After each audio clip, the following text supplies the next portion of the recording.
Bonjour à tous, je m'appelle Jonathan Avalos et j'aimerais vous partager mon parcours et tout ce chemin d'acceptation que j'ai dû faire par rapport à ce que j'ai traversé.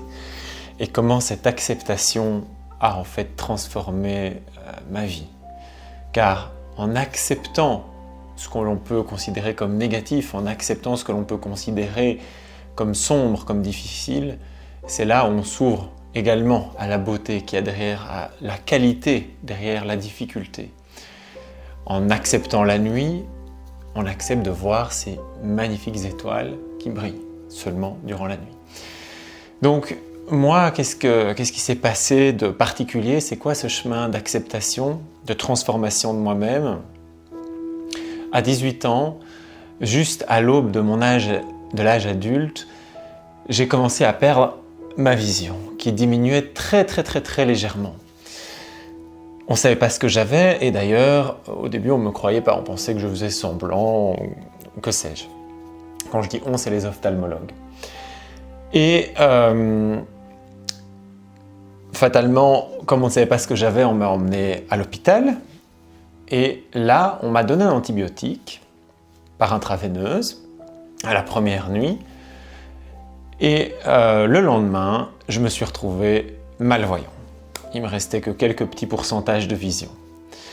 Ça a été un énorme choc, vous vous en doutez, et c'était vraiment horrible. Je ne reconnaissais plus les gens. Je ne savais plus lire, je ne savais plus regarder mon téléphone, je ne savais plus voir ce qu'il y avait dans mon assiette, je ne savais plus me raser, je ne savais plus choisir mes vêtements, je voyais quasi plus rien. J'avais encore une perception de quelques pourcentages un peu autour de moi, qui me permettait un peu de me repérer, un peu d'essayer de comprendre ce qui se passait, de manière très floue, très éloignée. Voilà. Et donc, en une nuit seulement, mon monde bascula. En une nuit, je perdis ma liberté d'agir sur le monde. Je perdis aussi la capacité de voir les beautés de ce monde dans les détails, de reconnaître un visage, de voir un sourire. Je perdis mon autonomie. En une nuit seulement, je ne savais plus traverser une rue, alors qu'un enfant de 3-4 ans sait traverser une rue. Je ne savais plus reconnaître un dessin sur même un Disney, je ne voyais plus. Et donc ça a été super difficile, parce qu'au bord de l'âge adulte, quand justement on est censé s'émanciper du passé, des contraintes de vivre chez les parents, d'être dépendant, je suis redevenu encore plus dépendant qu'un tout petit. Et là, c'était vraiment un choc. Et 2 semaines plus tard, donc on a continué les traitements à l'hôpital, etc. Et puis 2 semaines plus tard, ils se sont rendus compte qu'ils sont arrivés au bout de ce qu'ils pouvaient faire pour moi. Et on m'a dit, écoute, maintenant, l'hôpital c'est terminé, il faut rentrer chez toi et essayer de reprendre ta propre vie, de reprendre ta vie en main. Il faut que tu saches qu'on a vraiment apprécié ta présence, c'est vraiment un garçon très chouette. Et maintenant, il va falloir que tu continues ta vie. Et donc, au début, j'ai pas tout à fait compris. Et puis je rentre chez moi, et là, c'est vraiment la réalité qui arrive encore plus. Parce que j'arrive chez moi, donc chez ma mère. Et là, je me retrouve comme avant, sauf que tout avait changé. C'est-à-dire que je ne voyais quasi plus rien. Je devais tâtonner parce qu'au début, mon cerveau ne s'adaptait pas. Donc, c'était ouvrir une porte, mais être une clé dans une serrure, faire à manger, tout ça, c'était plus possible, en tout cas au début.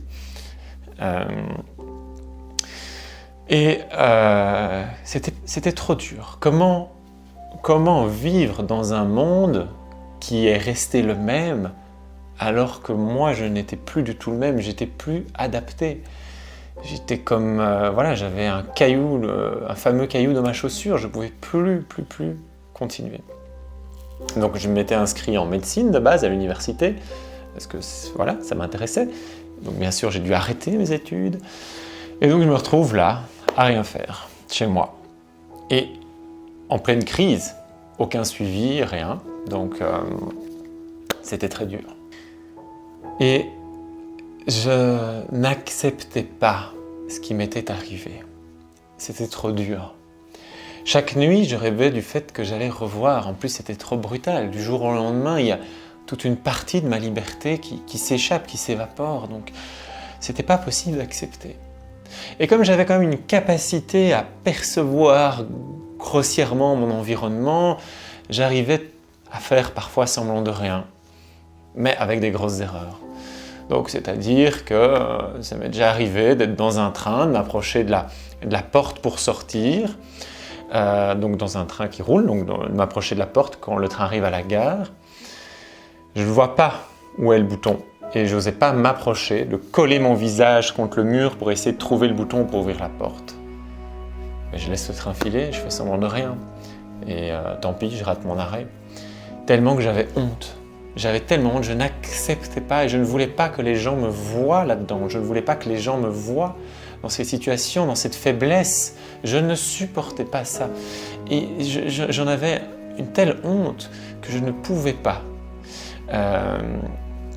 faire en sorte que les gens me voient. Donc je devais cacher, quitte à faire plein de bêtises. Je me promenais dans la rue et je trébuche, je prends un poteau en pleine tête.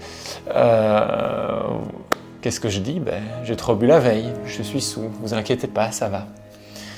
Et donc j'ai préféré me ridiculiser plutôt que d'accepter qui j'étais devenu avec cette difficulté. Parallèlement à ça, je me suis mis dans ma chambre seul à faire énormément de méditation. 5 minutes, 10 minutes, un quart d'heure, 1 heure par jour. Ça a été tout un chemin intérieur, un chemin d'élargissement de la conscience, où j'ai commencé à percevoir de plus en plus de sens à l'intérieur. J'ai commencé à percevoir les émotions des gens, j'ai commencé à être très intuitif, à avoir des informations qui me viennent et à aider mon entourage et des amis un peu plus éloignés. Tout ça s'est fait un peu naturellement. Je voulais pas accepter d'être malvoyant. Je voulais revoir au plus profond de moi-même et je le veux toujours. Mais là, je refusais qui j'étais devenu. Je refusais complètement. Quand je rencontrais les gens, je ne leur disais jamais que j'étais malvoyant. J'ai essayé de les regarder plus ou moins dans les yeux, parce que grâce à la voix, grâce à la silhouette, grâce à mes perceptions, le cerveau qui s'est développé. Et puis je ne le dis pas, et puis fatalement je me suis amené à recroiser la personne, il dit « tu me reconnais pas ?» Je dis « ben non, j'oublie vite les noms ». Et je passais toujours en fait pour quelqu'un de très bizarre, même de peu fréquentable, parce que je m'étais forgé cette carapace. Et puis à un moment, il y a quelque chose qui a basculé en moi. Et je me suis dit, tiens, si j'acceptais ce chemin, s'il y avait un sens en fait, un sens plus profond derrière tout ça, si en fait, là où j'étais, à l'heure actuelle, maintenant, j'étais déjà sur un chemin idéal que j'ai besoin de vivre.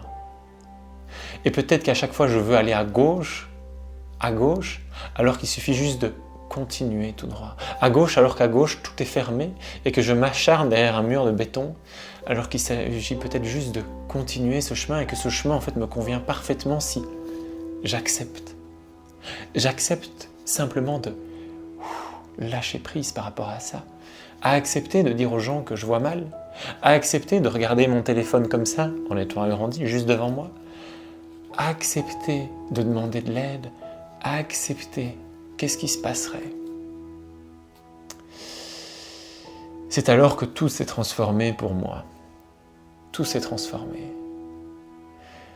J'ai pu me dévoiler tel que j'étais. Et donc j'ai fait des nouvelles rencontres dans ma vie.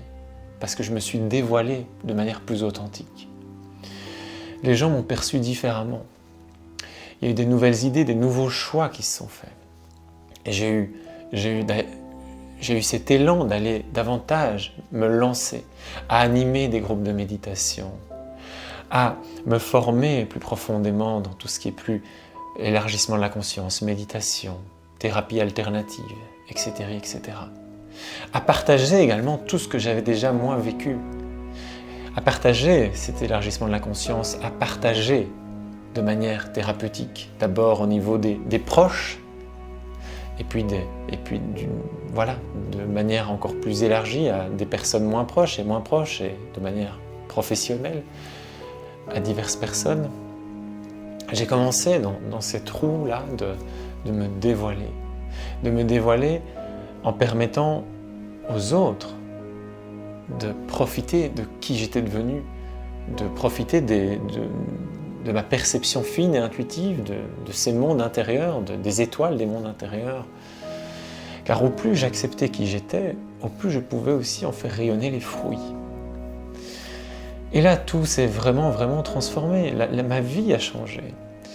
Non seulement j'ai fait des choix dans l'instant présent, c'est-à-dire à lâcher tout ce qui provient du passé, mais également à rayonner qui j'étais devenu. Et c'est ce que je vous souhaite pour vous.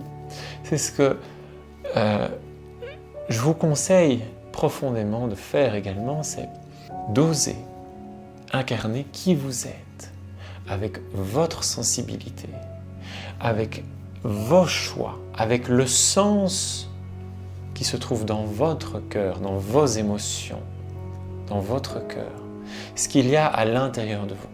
Comme si vous étiez une petite graine et que vous osiez finalement suivre votre ADN, votre chemin parfait de vie, et que cette graine se transforme en arbre et que cet arbre offre ses fruits au monde. Et que cette graine n'essaye pas de devenir qui elle n'est pas. Que cette graine ne se force pas à rester comme un petit bonsaï pour plaire à quelqu'un ou à la société. Rayonnez qui vous êtes, acceptez qui vous êtes. Et c'est ce que j'ai fait, et c'est ce qui m'a le plus profondément épanoui dans la vie, vraiment très profondément. Et ça m'émeut de le partager là, parce que c'est si puissant que vous percevrez la vie avec un nouveau sens, avec une joie tellement authentique de vie que vous ferez des bons de joie, de conscience et d'émerveillement.